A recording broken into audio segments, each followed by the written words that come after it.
selain dokumen-dokumen tadi, kamu juga bisa melampirkan dokumen-dokumen pelengkap. Syarat keempat yaitu pas foto. Pas foto ini adalah 3,5 kali 4,5. Nah, selanjutnya nih, kamu membutuhkan SIUP, surat izin usaha perdagangan. Kalau Annyeong yorobun, ketemu lagi dengan saya Ilmia di channel Galijaya Family. Nah, yorobun, kali ini kita akan menceritakan pengalaman kita pergi ke Korea. Apa saja sih dokumen yang dibutuhkan untuk bisa pergi ke Korea? Kebetulan untuk trip kali ini, trip keluarga kita yang agak jauh, kita pergi ke Korea tanpa travel agent. Jadi kita pergi mandiri. Teman-teman pasti juga mau kan pergi mandiri. Nah, apa saja sih persyaratannya? Yang pertama, kita membutuhkan paspor. Yang kedua, kita membutuhkan visa. Untuk kamu yang tempat tinggalnya di daerah, tidak di area Jakarta atau Jabodetabek, saya sih menyarankan untuk pengurusannya lewat travel agent karena selisihnya cuma 300.000 sih.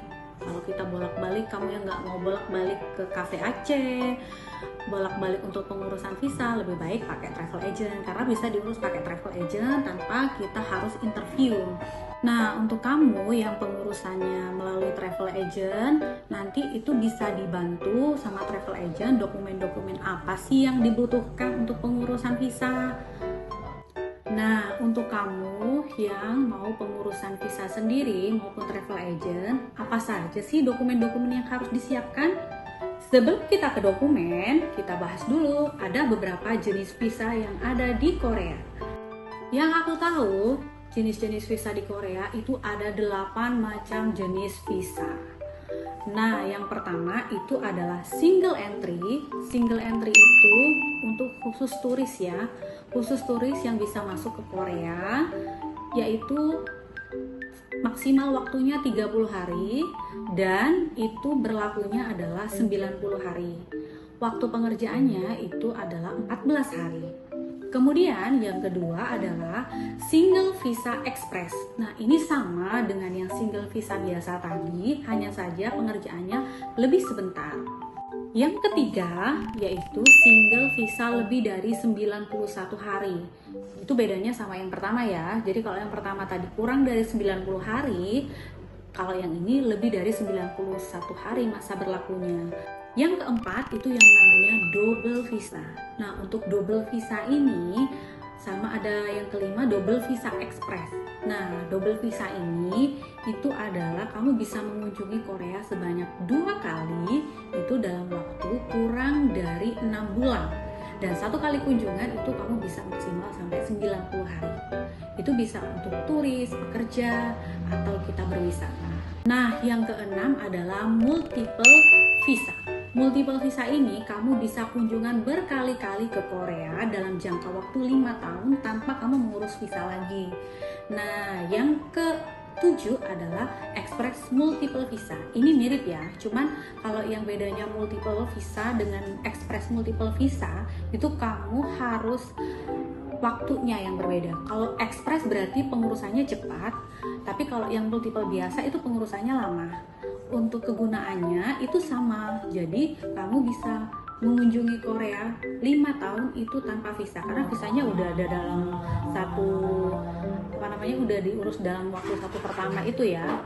Nah, untuk yang multiple visa ini kamu bisa bebas berkunjung bolak-balik ke Korea. Jadi di multiple visa ini kamu bisa ambil yang 5 tahun, itu masa berlakunya itu 5 tahun dan kamu bisa mengunjungi ke Korea. Selama di Korea masa tinggalnya adalah 30 hari. Ada juga yang masa berlakunya 10 tahun dan kamu bisa tinggal ke Korea setiap kali kunjungan adalah 30 hari. Nah, yang terakhir itu adalah group visa. Group visa ini mirip dengan single entry visa, tapi bisa diajukan oleh tour agent atau tour and travel yang sudah bekerja sama dengan Cafe Aceh. Nah, itu biayanya jauh sih lebih murah, tapi minimal keberangkatannya adalah 5 orang dan hanya bisa diajukan dengan yang sudah bekerja sama dengan Cafe Aceh. Untuk biayanya nanti aku spill ya di bawah ini. Itu ada biaya dan juga jenis-jenis visa. Nah, kalau kamu ngajuin sendiri ke Cafe Aceh, itu pengajuannya tempatnya namanya Cafe Aceh ya. Itu kamu harus menyediakan uang tunai karena mereka tidak bisa debit atau tidak bisa transfer. Jadi kamu harus pastikan membawa uang cash ya, sejumlah visa yang kamu urus. Pastikan atau bawanya duit lebih ya, karena nanti takutnya kan kita tidak tahu nih berapa. Nah, kemudian selanjutnya kita akan bahas nih dokumen-dokumen apa aja sih yang dibutuhkan untuk pengurusan visa mandiri. Yang pertama, kamu butuh form, yaitu form pengajuan visa. Nanti aku lampirkan di bawah ya linknya, jadi nanti kamu biar bisa langsung print. Yang kedua nih, yang wajib banget dibutuhkan adalah paspor asli yang masa berlakunya lebih dari 6 bulan. Itu wajib banget ya. Yang ketiga, kalau kamu nih ada paspor lama dan juga sudah ada nih visa-visa dari negara mana aja, kamu lampirkan saja waktu pengajuan karena itu sebagai bahan pertimbangan untuk dilakukan sebagai review ACC atau tidaknya. Nah, kalau kamu ada paspor lama yang memang kamu banyak pergi ke negara-negara misalnya ke Schengen atau negara-negara misalnya Australia, Jepang dan lain-lain di paspor lama kamu lampirkan saja paspor lama karena itu sebagai bahan pertimbangan dari Cafe Aceh-nya untuk meng-ACC visa kamu atau tidak. Nah, kalau kamu nih ternyata belum pernah ke negara-negara yang lain dan baru pertama mau keluar negeri dan ke Korea, itu nggak masalah sih, pakai paspor yang ada aja. Nah, kemudian syarat selanjutnya, syarat keempat yaitu pas foto. Pas foto ini adalah 3,5 kali 4,5 dengan fokus ke wajah sebesar fokus ke wajah 75% ya. Nanti kamu tinggal pergi ke tukang foto aja bilang mau foto untuk visa Korea. Nanti untuk detailnya apa aja persyaratannya nanti aku lampirin di bawah ya. Kalau misalnya tukang fotonya nggak ngerti sih. Next kita ke checklist yang kelima untuk visa Korea. Nah, selanjutnya nih, kamu membutuhkan SIUP, surat izin usaha perdagangan kalau kamu adalah owner. Nah, kalau kamu adalah owner, kamu pilih salah satu, mau pakai SIUP boleh, surat keterangan usaha boleh, situ juga boleh. Nah, jadi itu kamu harus melampirkan kalau kamu memang benar-benar owner. Itu adalah salah satu sebagai bukti keuangan atau bukti pekerjaan kita. Next, yang nomor 7 yaitu bukti keuangan. Nah, ini penting banget. Ini bukti keuangan ini yang melampirkan bahwa kamu selama di Korea itu kamu sudah ada yang namanya persiapan dana.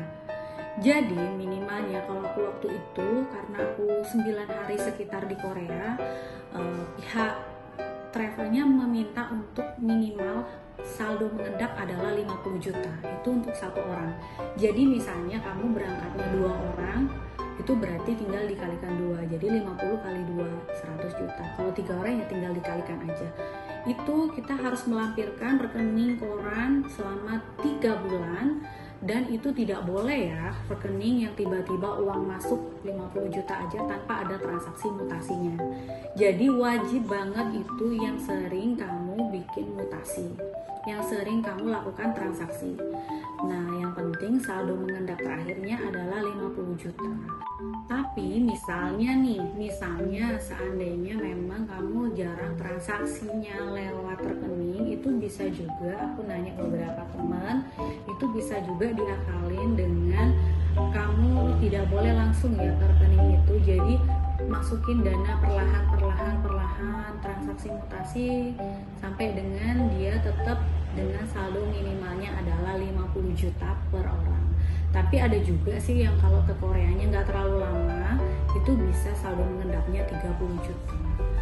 Nah, untuk hal itu wajib ya, karena pasti akan sebagai penilaian dari pihak Cafe Aceh bahwa kamu selama di Korea itu tidak terlantar dan sudah disiapkan dana-dananya.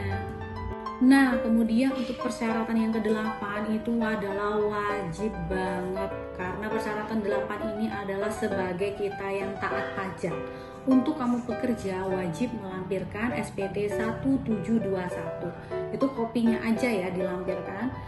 Nah, untuk kamu yang pengusaha itu melampirkannya adalah SPT 1770. Jadi sesuaikan dengan pekerjaan kamu ya. Jangan lupa syarat selanjutnya yaitu wajib kamu melampirkan fotokopi KTP dan fotokopi KK. Dan apabila kamu sudah menikah, itu wajib melampirkan surat nikahnya. Apabila misalnya kamu adalah single misalnya duda atau single parent ya, itu bisa melampirkan kalau misalnya memang karena divorce atau bercerai, itu bisa melampirkan akte cerai. Tapi kalau misalnya karena meninggal dunia, bisa melampirkan akte kematian. Selanjutnya, untuk yang pelajar itu wajib banget melampirkan kartu pelajar. Nah, gimana nih kalau misalnya nih anaknya TK atau SD? Nah, itu kan kadang banyak yang belum ada kartu pelajarnya. Itu wajib banget bikin surat keterangan dari sekolah yang berbahasa Inggris yang menerangkan bahwa memang anak kita atau yang memang pelajar tadi itu sedang bersekolah di situ. Karena itu menunjukkan biar suatu saat pasti, maksudnya tuh di Korea tuh nggak menetap gitu loh, jadi bakalan balik lagi ke Indonesia. Itu penting banget sih, karena tanpa itu juga nggak bisa. Wajib banget kalau nggak ada kartu pelajar, kamu pakainya surat keterangan dari sekolahan. Nah, selain dokumen-dokumen tadi, kamu juga bisa melampirkan dokumen-dokumen pelengkap. Contohnya seperti itinerary selama kamu di Korea, kemudian rekening print out tagihan kartu kredit selama 3 bulan. Terus juga kamu bisa melampirkan kayak misalnya kalau kamu kesana untuk kunjungan saudara, itu melampirkan tempat tinggal saudara kamu di mana.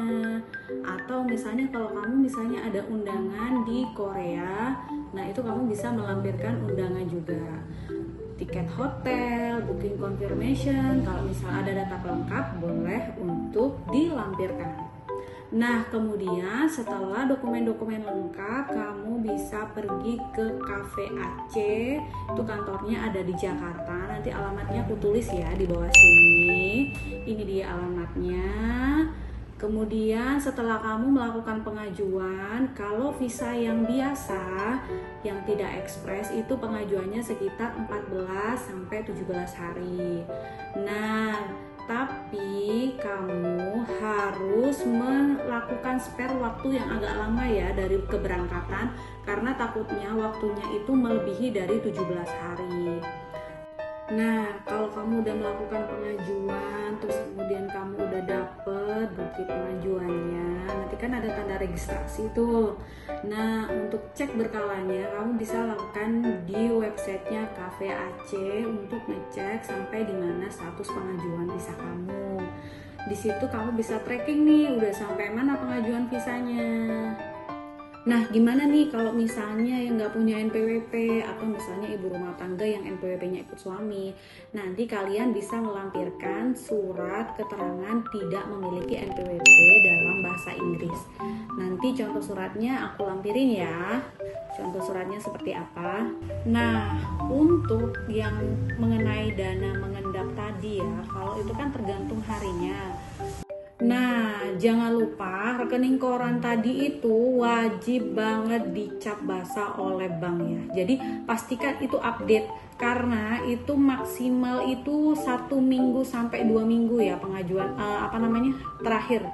Jadi misalnya nih kita pengajuannya tanggal 12. Nah, tanggal 12 bulan Februari katakanlah. Nah, itu pastikan rekeningnya itu tidak lewat dari tanggal 7. Karena kalau misalnya itu sebelum tanggal 7 kita ngambilnya dari bulan Januari, itu bakalan dianggap tidak update rekeningnya. Nah, apalagi yang bagi teman-teman nih yang misalnya ada di luar pulau, ada di luar kota seperti saya, itu kan pasti butuh waktu pengiriman ya.